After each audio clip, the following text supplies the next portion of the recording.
صاحب ایک تو یہ فارمولا جو طے کیا گیا 5-6 کا فارمولا ویسے تو کھٹائی میں جاتا ہوا لگ رہا ہے، لیکن کے پی کے کی گورنمنٹ کا یہ کہنا ہے کہ ہم ہارس ٹریڈنگ روکنا چاہتے تھے، اپوزیشن کا یہ کہنا ہے کہ ہم ہارس ٹریڈنگ روکنا چاہتے تھے. آپ کے خیال میں یہ فارمولا اس طرح سے طے کرنا ٹھیک ہے؟ بیکاز جو اراکین ہے پی ٹی آئی کے، جو نظریاتی اراکین ہیں، وہ کہہ رہے ہیں ہم تو ان جماعتوں کے ساتھ ویسے نہیں بیٹھتے ہیں. آپ کس طریقے سے اس طرح کا فارمولا طے کر سکتے ہیں؟ دیکھیں، یہ تو پہلے بھی ہو چکا ہے کہ پہلے سے اس ہارس ٹریڈنگ سے بچنے کے لیے ساری پارٹیز جو ہیں وہ بیٹھ جائیں ساتھ اور وہ پہلے سے اگری کر دیں کہ کتنی سیٹس ہیں. لیکن وہ عمومی طور پہ ہوتا ہے جتنی آپ کی ریپرزنٹیشن ہے، جتنی آپ کی سیٹس بنتی ہیں آپ کے نمبر کے مطابق، اس کے مطابق وہ ایلوکیشن کی جاتی ہے. یہاں پر جو ہو رہا ہے وہ ظاہر ہے اس کے مطابق نہیں ہے جو اسمبلی کے اندر پوزیشن ہے. اور اس کی جسٹیفیکیشن اگر یہ ہے کہ ہارس ٹریڈنگ سے بچنا چاہتے ہیں، تو میرے خیال میں اگر آپ کے پاس ایسے لوگ ہیں جو اس وقت بک جائیں گے، تو تحریک انصاف کی سیاست کو کیا بڑا فرق پڑے گا کہ 1 یا 2 سینیٹر زیادہ ہوں یا کم ہوں؟ اس سے کوئی بنیادی فرق تو آئے گا نہیں. تو میرے خیال میں اگر آپ مجھ سے پوچھیں کہ عمومی طور پہ تو یہ اسٹریٹجی مانی جا سکتی ہے، لیکن یہ جو 6-5 والا فارمولا طے ہوا ہے، اس سے لگتا ہے کہ آپ نے پہلے ہی کنسیڈ کر دیا کہ آپ اپنی 2 سیٹ جو ہیں وہ لوز کر جائیں گے، اور اس لیے مزید سیٹیں سے بچنے کے لیے آپ یہ کر رہے ہیں. اگر ظاہر ہے کہ میں وہاں پہ نہیں ہوں، جو جتنی تفصیل سے انہوں نے معاملات کو دیکھا ہوگا وہ میں نہیں دیکھ سکتا، میں شاید مختلف نتیجے پہ پہنچتا.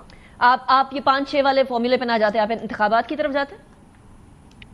جی، یا تو اگر میں اس نیگوسیشن کے اندر اس سے بہتر جو عددی جتنی اکثریت ہے اس کے مطابق اگر سیٹس مل رہی ہوتی تو پھر میرے خیال میں اس میں کوئی حرج نہیں ہے. تو بنیادی طور پہ اصولی طور پہ مجھے اختلاف نہیں ہے. اگر ہارس ٹریڈنگ سے بچا جا سکتا ہے اور آپ کی جتنی عددی اکثریت ہے اتنی ہی آپ کو مل رہی ہے، تو میرے خیال میں یہ ٹھیک ہے.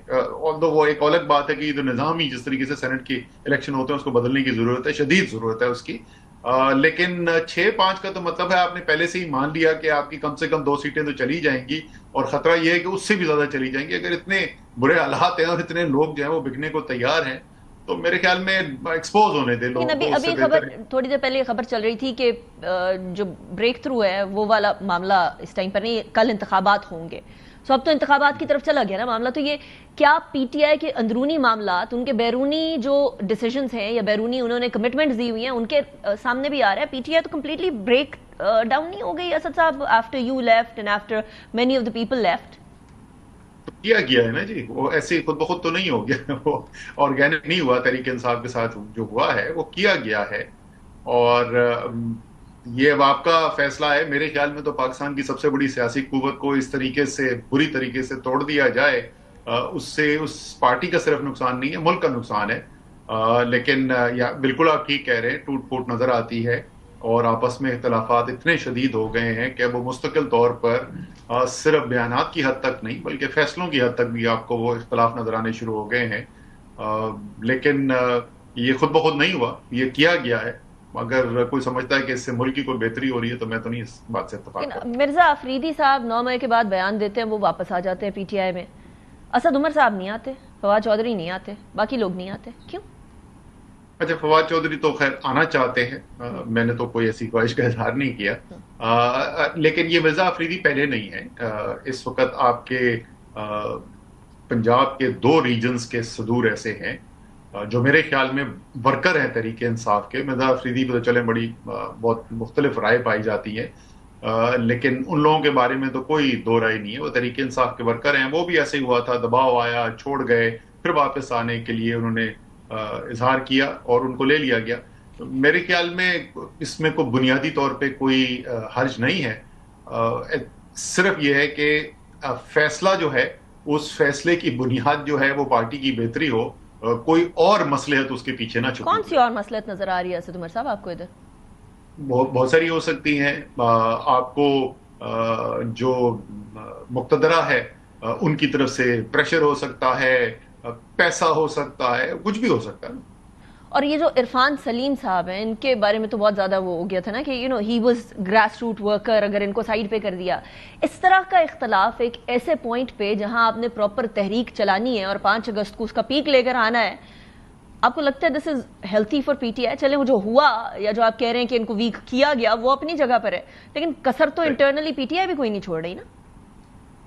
نہیں، یہ ظاہر ہے اب ٹیسٹ آئے گا میرے خیال میں، اور آپ صحیح کہہ رہے ہیں، عرفان سلیم وغیرہ جو ہیں یہ ورکرز ہیں پارٹی کے، بڑے کمیٹڈ ورکرز ہیں، ڈیڈیکیٹڈ لوگ ہیں پارٹی کے لیے کام کرنے والے۔ میری اپنی ذاتی رائے اگر آپ مجھ سے پوچھیں تو میری جو توقع ہوگی، اگر آپ مجھ سے کہیں کہ پیشن گوئی کرو، تو میری پیشن گوئی یہ ہوگی کہ آپ کو تحریک کے اندر یہ بالکل صفحے اول کے اندر نظر آئیں گے۔ میرے خیال میں وہاں کے اندر جو ہے وہ دو رائے نہیں ہوگی، لیکن اندرونی جو آپس کا اختلاف ہے اس سے بھی پارٹی کمزور ہوتی ہے، اور اس سے بہت ظاہر بہتر ہوتا۔ اور پارٹی کی جو لیڈرشپ ہے، کیونکہ عمران خان تو نہیں ہے ظاہر اویلیبل، شاہ محمود قریشی نہیں ہے اس وقت اویلیبل، تو جو پارٹی کی لیڈرشپ ہے اگر وہ سب کو کمرے میں بٹھا کے ایک کوئی مشترکہ فیصلہ کروانے میں کامیاب ہو سکتی تو ظاہر وہ بہتر ہوتا۔ پابند سلاسل جو رہنما ہے اسد عمر صاحب، انہوں نے لیٹر لکھا تھا، لیٹر لکھ کے یہ کہا تھا کہ بات چیت کریں، بات چیت کر کے معاملات کو حل کریں، پولیٹیکل لیڈرشپ سے گفتگو کریں، لیکن وہ بھی نہیں ہو پایا۔ Do you think that is a way out? مجھ سے آپ پوچھ رہی جی، میں تو 2 سال سے یہی بات کر رہا ہوں، میں تو 2 سال سے یہی بات بار بار بلاکیج کیا ہے اسد صاحب؟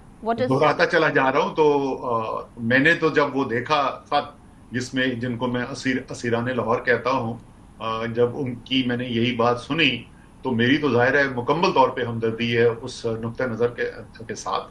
اور میرے خیال میں جس طریقے سے پارٹی کو اس بات کو سیریس لینا چاہیے تھا، شاید اتنی سنجیدہ اس کو لیا نہیں گیا ہے۔ ایک عمومی طور پہ بھی تاثر یہ ہے کہ وہ لوگ جنہوں نے سب سے زیادہ بڑی قربانی دی ہے، ہزاروں ورکرز ہیں جنہوں نے قربانی دی ہے، لیکن جنہوں نے سب سے زیادہ قربانی دی ہے، جو 2 سال سے زیادہ ہو گئے وہ جیل میں بیٹھے ہوئے ہیں، شاید ان کے ساتھ جتنی مشاورت ہونی چاہیے فیصلوں کے اندر وہ نہیں کی جا رہی ہے۔ لیکن اسد عمر صاحب، یہاں عمران خان صاحب کا بھی تو یہ موقف ہے نا کہ پالیٹیشن سے نہیں بات کرنی، politics is some thing different, یا پالیٹکس کے اندر جو ڈیسیجن میکنگ ہے وہ پالیٹیشنز کی نہیں ہے، اس لیے ان سے بات کرنے کا فائدہ کوئی نہیں ہے۔ تو آپ کا پوائنٹ آف ویو ہو یا 5 اسیران کا پوائنٹ آف ویو ہو، تو پارٹی تو اسی لیے نہیں مان رہی بیکاز عمران خان صاحب کا پوائنٹ آف ویو وہ نہیں ہے۔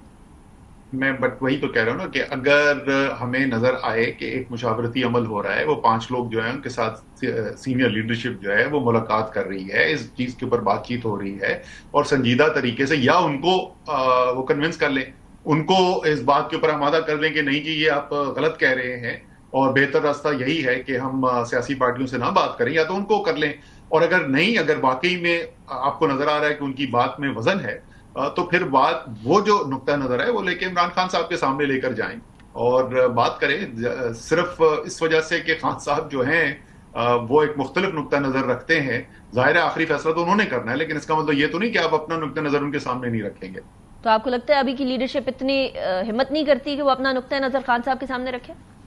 میں کہہ رہا ہوں کہ یہ نظر نہیں آیا ہمیں، ہو سکتا ہے اندرونی طور پہ وہ نہ اتنی کوئی سنجیدہ انٹریکشن جو ہے یہ اسیران لاہور جن کو میں کہتا ہوں ان کے ساتھ پارٹی کی سینئر لیڈرشپ کی کوئی نظر آئی، اور نہ اس کے بعد اس کی بنیاد کے اوپر کوئی بیان آیا سامنے، نہ عمران خان صاحب کے ساتھ ہمیں کبھی پتہ چلا کہ اس کے اوپر بات چیت ہوئی ہے۔